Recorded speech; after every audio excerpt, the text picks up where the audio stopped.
Hi friends, welcome to our. இன்றைக்கி என்ன dish பார்க்க போகிறோம்னா பச்சைப்பயிறு புலாவு தாங்க பார்க்க போகிறோம். அதுக்கு நான் ஓவர் நைட் பச்சைப்பயிறு ஊற வச்சு முளைக்கட்டி எடுத்து வச்சுருக்கேன். வாங்க எப்படி செய்யலாம் பார்க்கலாங்க.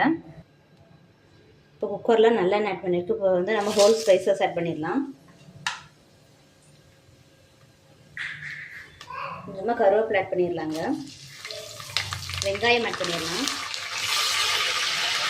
தக்காளி ஆட் பண்ணிடலாம்.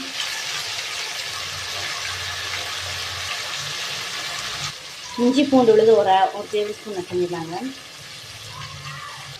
மிக்ஸி ஜாரில் வந்து நம்ம பச்சை மிளகாய் ஆட் பண்ணிடலாங்க. புதினா ஒரு கைப்பிடி ஆட் பண்ணிடலாம்.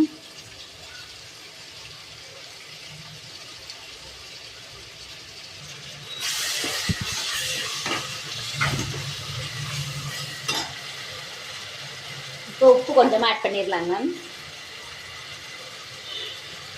நம்ம நல்லா ஃப்ரை பண்ணி வச்சுக்கலாம்.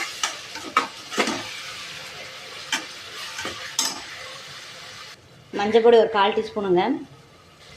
புதினா பச்சை மிளகாய் விழுது ஆட் பண்ணிடலாம். இதில் நம்ம நல்லா கலந்து விட்டுடலாம். இப்போ வந்து நம்ம பச்சைப்பயிறு இதில் ஆட் பண்ணிடலாங்க. இப்போ நம்ம நல்லா கலந்து விட்டுடலாம். இப்போ நம்ம 4 டம்ளர் தண்ணி இதில் ஆட் பண்ணிடலாங்க. தண்ணி நல்லா கொதிக்குது. இப்போ வந்து நம்ம அரிசி ஆட் பண்ணிடலாங்க.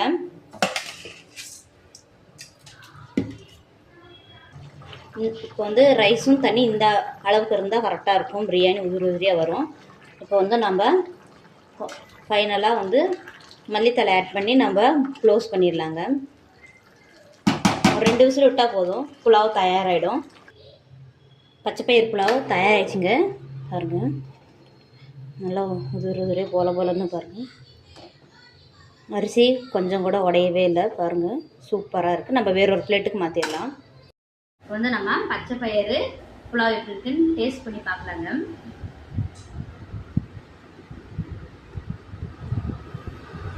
நல்லா சூப்பராக டேஸ்ட்டாக இருக்குங்க. பாருங்கள், பச்சைப்பயிறு பாருங்கள் நல்லா வெந்து சூப்பராக டேஸ்ட்டு வேறு லெவலுங்க. நீங்களும் இந்த டிஷ் செஞ்சு பார்த்துட்டு எப்படின்னு கமெண்ட்ஸ் பண்ணுங்கள். இந்த வீடியோ பிடிச்சிருந்தா லைக் பண்ணுங்கள், ஷேர் பண்ணுங்கள், சப்ஸ்கிரைப் பண்ணிக்கோங்க. இன்னும் பேஜை ஃபாலோ பண்ணிக்கோங்க. தேங்க்யூ, பாய்.